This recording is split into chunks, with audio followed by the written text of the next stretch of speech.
ChatGPT-5 just made GPT-4 look ancient. Watch this. We gave both models the same questions side by side and timed their answers. Let's see who comes out on top. First test, how many rings does Saturn have? GPT-5 fires back in 3.1 seconds. GPT-4 takes 6.5. Already a huge difference.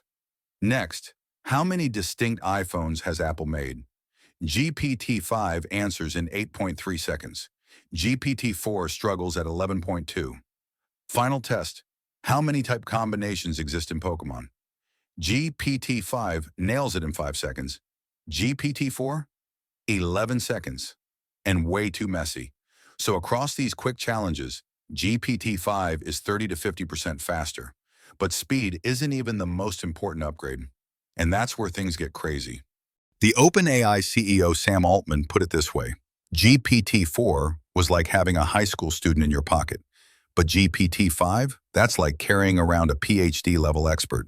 And the real opportunity isn't just having an expert. It's how simple it's finally become to use. Because let's be honest, using ChatGPT has been kind of confusing. Do you pick GPT-4, GPT-4o, Mini, Pro, Turbo? It felt like flipping through an IKEA manual just to get started. And if the AI is smart enough to ace the hardest exams in the world, why couldn't it figure out the right version for my question? Well, now it can. GPT-5 unifies all of those specialized models into one. Light question? It runs a lighter model instantly. Complex reasoning? It can shift gears into deep thinking, and you don't have to lift a finger. On top of that, OpenAI introduced new modes you can actually control. Fast for when speed matters, thinking for when accuracy and reasoning matter more, and auto, the default that balances both. If you're a Pro subscriber, you even get enhanced versions of these modes with extra power under the hood. So let's put that to the test. First, we'll try a quick fast run, then we'll flip into thinking mode, and you'll see why this is such a game changer. First, let's test speed. I ask, what is the longest river in the world? GPT-5 fires back in just 3 seconds. But watch what happens when I raise the stakes. I tell it, analyze my YouTube channel. Now it pauses, thinks, and builds a detailed breakdown. That's the magic. GPT-5 instantly knows when to be fast and when to really think. Now let's push GPT-5 into something a little more fun. I gave it a simple prompt. Create a snake game I can play inside Canvas. Immediately, you can see GPT-5 enter thinking mode and begin writing structured code, complete with comments explaining each section. That alone feels different. It's like the AI is teaching me while it builds. After about a minute, I hit execute, and suddenly the Canvas environment initializes, packages install, and the game comes to life. And here's the result: a working snake game, complete with a score tracker at the top and 2 buttons at the bottom, R to restart and P to pause. Plus, every time the snake eats the little AI icon, not only does it grow, but it even changes color. But here's the catch. While this is super impressive, the game is still very basic. It's a solid start, but it shows us there's room to create even better, more creative games. So, in the next test, we'll take things up a notch. I dropped this prompt into GPT-5. Create a Flappy-Bird-style game in Python using Canvas, but add a twist, fly through floating AI chips, show a score at the top, and add a restart when the game ends.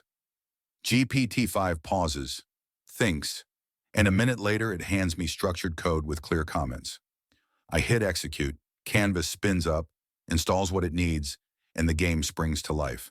Score updates live at the top, and down here, the controls are mapped. Space to fly, R to restart, P to pause. Simple, clean, playable. All right, here we go. Tap, tap, tap. Okay, I'm terrible at this. Don't judge, huh? But you get the idea. It's not just a clone. Those floating AI chips actually change the feel of the game. And that's the point. GPT-5 didn't just build a basic demo, it built a fun twist I can iterate on. Next up, let's see if it can design for us too. So here's where things get interesting. I asked GPT-5 to design a logo for my channel. It started with detailed instructions, colors, shapes, fonts, you name it. And then it offered to actually make it for me using Canva. So I clicked confirm, waited, and after about a minute, 4 logos appeared. And honestly, they weren't terrible, but they weren't great either. Kind of generic, almost like clip art. That's when it hit me. Right now, GPT-5 can guide you step by step to create a design, but actually generating a polished logo? It still falls short. For real creative design, tools like Leonardo or professional software are way ahead. We're talking 100% better results, especially if you want something unique and professional. So here's the takeaway. GPT-5 is an amazing design coach, but not yet a world-class designer. And that opens the door to the next test. Let's push GPT-5 into something more advanced, something that blends creativity with real problem solving. I wanted to see if GPT-5 could do more than just code or chat. So I asked it to create a PDF with a diagnostic math test and some simple vector diagrams. Within a minute, it handed me a full PDF. It had 2 parts, a test with 5 math problems and vector animations showing addition and magnitude. Not bad, but honestly, the test questions weren't perfect because I wasn't clear about the level or the class in the prompt. So I thought, what if I push it further? I asked GPT-5 to animate the difference between the natural logarithm and the exponential function. And this was impressive. It drew the curve of the natural logarithm in blue and the exponential function in red and showed me step by step how the exponential grows fast while the logarithm grows slowly. A simple but powerful way to learn. But then I gave it my toughest challenge yet. A clear, animated explanation of the unit circle in trigonometry. And GPT-5 shocked me. It built a full animation. The circle divided step by step. Cosine values projected onto the x-axis, sine values onto the y-axis, each with different colors so students can follow along. Watching it was like having a teacher draw the math right in front of me. For me, that's the real difference.